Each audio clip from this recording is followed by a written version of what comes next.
There are several ways to post a payment to an individual family. You can use the payment button from the family's record. A pay link is available for each family when you use List Active Families. The pay link is also available for each family on the family search results as well as global search results. The payment button on the family record and the pay links open the payment transaction entry window.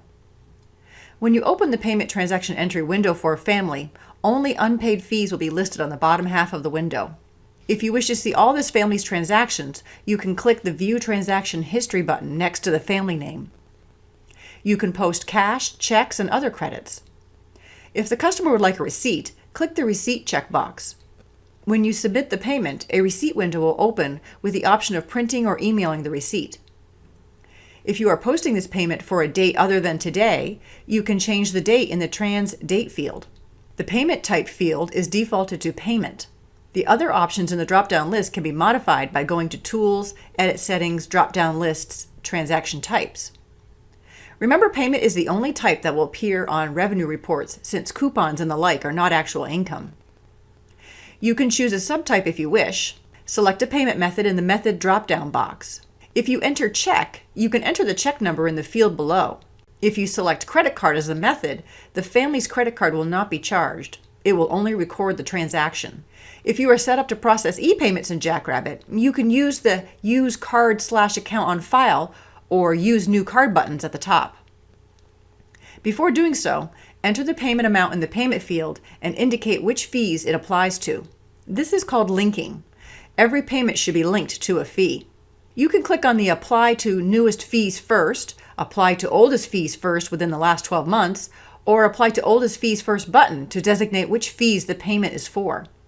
However, we suggest clicking in the Apply Amount column for the appropriate fee to minimize the chance of payments being applied to incorrect fees.